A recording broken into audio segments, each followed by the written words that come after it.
Olá pessoal, estamos aqui de novo, tá certo? Para gravarmos nossa segunda videoaula, ainda em fase de testes. Gostaria de, antes de mais nada, agradecer a todos que assistiram e fizeram comentários ou curtiram, enfim, tá? A ajuda de vocês foi de grande valia para a gente e nessa perspectiva nós fizemos alguns ajustes, principalmente em relação ao áudio, tá? Então, vamos gravar essa aula, vamos ver se o áudio ficou melhor e gostaríamos de mais uma vez solicitar a contribuição de vocês com comentários para a gente posteriormente já fazer valendo mesmo as nossas gravações e em breve já está fornecendo esse material na internet para vocês, ok? Bom, nós iremos resolver uma questão que caiu no concurso de 2010, perdoe-me, para o cargo de técnico de operação e perfuração, uma questão de eletrostática. Vamos lá? Bom, Banca CES Gran Rio, concurso Petrobras, técnico de operação, júnior, concurso 2010.1. Duas partículas A e B têm a mesma massa M igual a 3 vezes 10 a menos 2 kg. Cada partícula está presa à extremidade de um fio de 1 metro de comprimento, que se encontra fixo ao teto, através de sua outra extremidade, em um ponto O. A e B estão carregadas, cada uma com a mesma quantidade de carga Q, e, devido a isso, elas se afastam de tal forma que, ao atingir o equilíbrio, cada fio faz um ângulo θ com a vertical, conforme ilustrado na figura abaixo. Considere o seno de θ igual a 0,6 e o cosseno de θ igual a 0,8 e a aceleração da gravidade local 10 metros por segundo ao quadrado. Sabendo-se que a constante eletrostática do meio é K igual a 9 vezes 10 a nona Newton vezes metro quadrado por Coulomb ao quadrado, o valor da carga Q em microcoulomb é. Pronto, vamos lá. Bom, essa questão, gente, como eu disse, ela é uma questão do concurso de 2010, ok? Uma questão que retrata, né, duas partículas eletrizadas que se afastam devido exatamente a essa interação repulsiva entre elas, ok? Ou seja, elas possuem cargas de mesmo sinal, ok? Mas verificamos no problema outros elementos importantes, como, por exemplo, elas estão dependuradas, ou seja, presas a um fio, além de ser levado em consideração no problema a ação gravitacional, ok? Mas é muito importante, antes de mais nada, ou seja, antes de começarmos a resolver o problema, ficar claro para você, né, que vai tentar responder o problema, saber qual é a pergunta, o que é que você deseja obter na questão. Bom, a questão pede para a gente determinar a quantidade de carga Q que essas esferinhas possuem, beleza? Então, a partir do momento que você sabe qual é a pergunta, aí você vai traçar o seu caminho para resolver o problema. Como é que eu posso obter essa quantidade de carga? Bom, existe uma interação, né, uma interação de natureza eletrostática. Então, se existe essa interação, ou seja, existe uma força repulsiva atuando nessas partículas, então a gente pode partir exatamente por esse caminho para chegar até a resolução do problema, ok? Então, vamos agora construir essa resolução. Bom, então nós temos aí duas partículas eletrizadas, A e B, elas saem da sua posição de equilíbrio, passando a ter uma nova posição de equilíbrio, formando com a vertical um ângulo θ, devido à força repulsiva, a força eletrostática que vai atuar nas duas partículas, ok? Mas além dessa força coulombiana que vai atuar sobre A e B, nós teremos também a força peso e a força tensora. Observe que na resolução que eu estou propondo, eu só estou colocando essas forças peso e tração atuando em B. Mas é evidente que teremos também a atuação dessas forças peso e tração. Porém, para resolver o nosso probleminha aqui, eu não preciso fazer com as duas. Basta eu pegar uma esferinha, fazer a análise dessa condição de equilíbrio dela, e aí a gente consegue chegar ao que a questão pede para a gente determinar, que é a quantidade de carga, ok? Importante lembrar que no texto tem lá dizendo, tá? Essas partículas, elas se encontram em equilíbrio, tá? Então aí é importante que nós lembramos qual é a condição para que uma partícula ela se encontre em equilíbrio. Bom, para que uma partícula ela se encontre em equilíbrio, a resultante das forças que atua sobre ela tem que ser igual a zero. Ou seja, quando eu somar a força-peso, a força elétrica e a força tensora, a resultante, a soma vetorial aí tem que ser igual a zero, ok? Então preste atenção aqui no quadro, que eu gostaria de lembrar um pouco da matemática vetorial para vocês, porque eu vou usar um artifício vetorial, ou seja, vou utilizar um método de soma de vetores para tentar minimizar ou diminuir a quantidade de cálculo que nós iremos realizar no problema, tá bom? Só relembrando aqui com vocês, eu tenho dois vetores, um vetor A, horizontal para a direita, e um vetor vertical para baixo. E nós queremos realizar a soma entre o vetor A e o vetor B. E essa soma C, ok? Então, realizando essa soma, ficaria da seguinte forma, e usando o método do polígono, a soma do vetor A com o vetor B, e o método do polígono a gente coloca a extremidade de um vetor na origem do outro, sendo que o vetor resultante será o vetor que vai ligar a origem do primeiro à extremidade do último. Então, nós temos aqui o nosso vetor C. Então, o que eu fiz aqui foi obter o vetor C somando o vetor A com o vetor B, utilizando o método do polígono, ok? Porém, no nosso problema, tá? O resultado da soma desses três vetores, nós já sabemos. O resultado da soma desses três vetores é igual a zero. Então, o que é que isso implica? Bom, se eu utilizo o método polígono para somar três vetores, sabendo que esse resultado é zero, implica que quando eu colocar o último vetor dessa soma, a extremidade desse vetor tem que coincidir com a origem do primeiro, tá certo? Como assim? Então, considere que, na verdade, agora, os vetores A, B e C serão somados, tá certo? E o vetor C é esse vetor aqui, ó.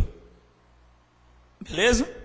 De tal forma que quando eu somar esses três vetores, A, B e C, o vetor A, o vetor B e o vetor C, o resultado dessa soma dará zero.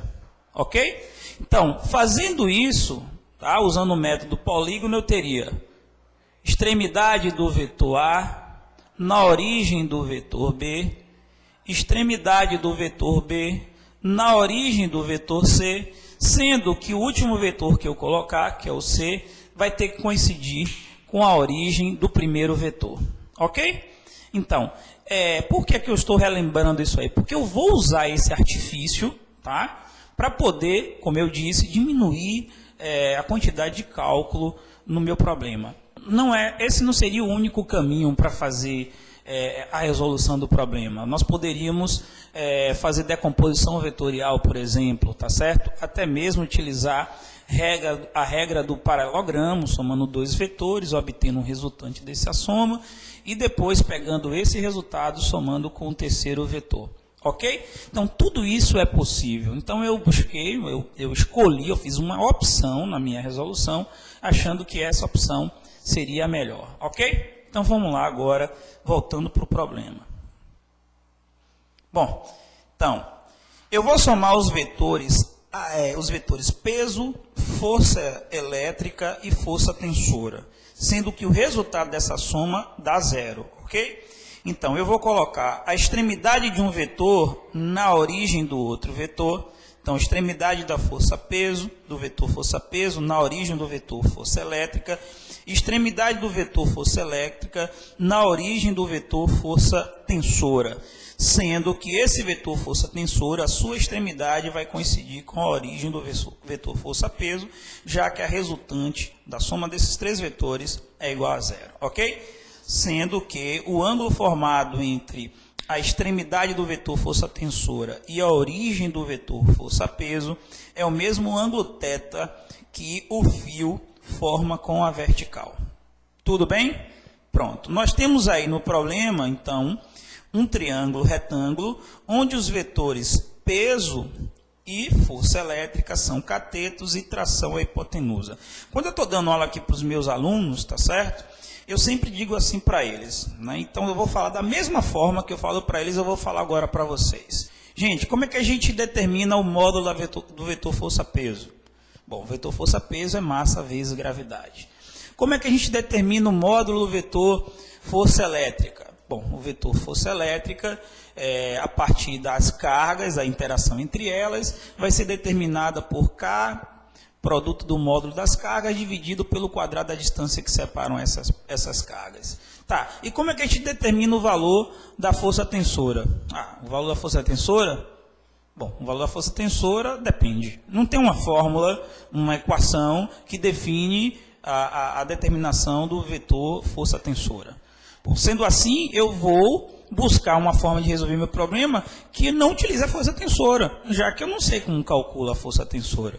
Se eu sei como calcular a força peso e a força elétrica, e lembrando da pergunta, ou seja, eu quero a carga, e se eu quero a carga, eu tenho que utilizar a força elétrica no meu problema, eu vou usar uma relação trigonométrica que não utilize a força tensora, ok? Bom, qual seria a relação trigonométrica? E no caso, já que nós temos peso e força F, que é a força elétrica como catetos, nós vamos usar então a tangente desse ângulo para exatamente não utilizar a força tensora. Tudo bem? Então, sendo assim, a tangente de θ vai ser o cateto oposto, que é F, sobre o cateto adjacente, que é P. Deixando o módulo de F isolado, tá certo? Então, ficaria F igual a peso vezes a tangente de θ. Então, já pulei uma etapa, ó, gente, já coloquei a equação que define cada uma o módulo dessas forças, ok? Então, no lugar de F, coloquei K, módulo de Q vezes Q, dividido por D quadrado, que é igual ao peso, que é M vezes G, vezes a tangente de θ, que nada mais é do que o seno de θ sobre o cosseno de θ. Bom, em princípio, né, o que poderíamos dizer é que o que nós iremos precisar para resolver o problema está aí, ó. Apareceu a tal carga na equação.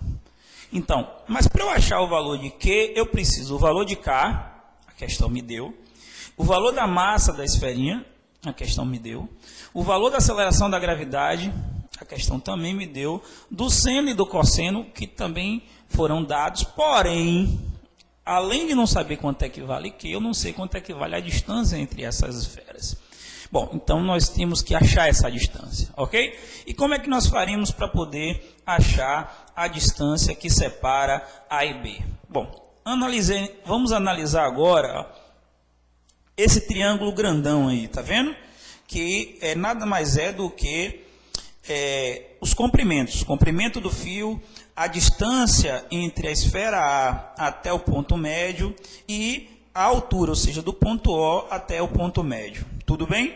Bom, de uma esfera a outra, eu estou dizendo para vocês que até o ponto médio é x, do ponto médio até B também é x, então a distância entre A e B vai ser 2x. Tudo bem? Então a distância entre A e B vale 2x. O que eu vou fazer? Eu vou achar o valor de x. Como é que eu vou achar o valor de x? Analisando esse triângulo grandão, x e L representam no caso aí, x, o cateto oposto, e L, a hipotenusa desse ângulo θ aqui. Tranquilo? Então, usando o seno desse ângulo θ, nós teríamos a seguinte relação. O seno de θ vai ser o cateto oposto, que é x, sobre a hipotenusa, que é L. O valor de x, então, vai ser igual a L seno de θ. Lembrando que no problema foi dado o valor do comprimento do fio, tá certo? O comprimento do fio vale 1 metro, o seno do ângulo θ é de 0,6. Sendo assim, x vai ser igual a 0,6 metros. Como d é 2x, então d vai ser igual a 1,2 metros. Pronto. Agora a gente já achou o valor da distância que separa essas duas partículas. Nós já temos agora tudo para poder resolver o nosso problema. Ok? Então vamos agora substituir todas essas informações e determinar o valor de Q. Então vamos lá. O valor de K, 9 vezes 10 a nona, Q vezes Q vai dar Q quadrado. A distância é 1,2, que eu escrevi como 12 vezes 10 a menos 1, isso elevado ao quadrado. A massa da esfera é 3 vezes 10 a menos 2. G vale 10. O seno de θ é 0,6, que eu escrevi como 6 vezes 10 a menos 1. O cosseno de θ é 0,8, eu escrevi como 8 vezes 10 a menos 1, ok? Antes de a gente fazer esse cálculo para achar Q, vamos tentar simplificar o máximo, tá certo? Essa simplificação vai ajudar. Então vamos nessa. Começando, simplificando aí ó, o 9 com o 6. Dividindo por 3, então o 9 vai ficar aqui 3, depois da simplificação. 6 dividido por 3 vai ficar 2. Mas dá mais para simplificar. Então vamos simplificar. Vamos simplificar agora o 3, né? Resultado da simplificação do 9 com o 6, com o 3 que representa a massa, tá certo? Então simplificando vai ficar agora 1 e 1. Dá para simplificar mais? Dá sim, vamos simplificar. Olha lá, o 2 que surge da simplificação do 6, com o 8 que está no denominador dessa mesma fração. Então, agora vai ficar 1 ali no numerador, no denominador 4. Tudo bem? Mas vamos continuar simplificando.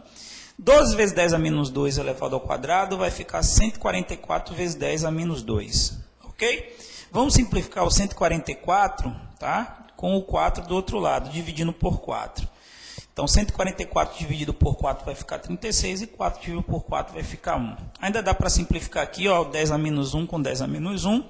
E eu acho que agora o restante está tranquilo. Então, ó, você tem no numerador, ó, no primeiro membro, 10 a nona vezes Q quadrado. No denominador, 36 vezes 10 a menos 2. Do outro lado, você tem 10 a menos 2 vezes 10, que ficaria 10 a menos 1.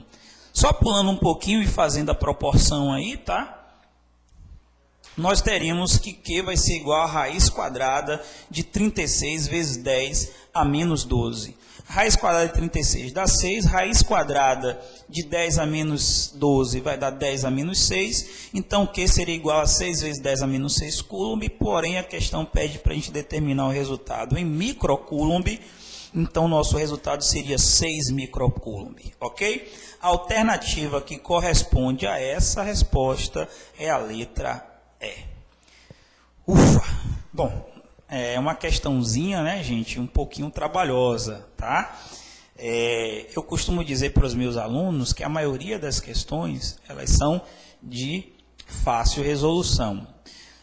O problema não é o grau de dificuldade das questões, e sim você está bem preparado, tá certo? Está estudando com os assuntos em dias, para que você não acabe perdendo questões muito simples, tá certo? Não é o caso dessa. Não é que ela tenha um grau de dificuldade extremo, porém, ela vai exigir da gente, né, uma sequência na resolução, e não só o fundamento físico, ou como nós utilizamos aqui, por exemplo, a condição de equilíbrio de partícula, também irá exigir da gente um fundamento matemático, análise de soma vetorial, utilização da trigonometria para triângulo, retângulo, enfim, ela acaba exigindo para a gente uma série de informações, não só do ponto de vista físico, como matemático, para podermos chegar até a nossa resposta. Beleza? Bom, mais um teste, tá? Estaremos agora esperando o feedback de vocês, para saber se definitivamente nós já poderemos lançar no mercado esse trabalho que nós já estamos realizando há algum tempo aqui em Salvador, tá certo? Então, um forte abraço para vocês e a próxima já será valendo, não mais teste. Ok, gente? Até a próxima.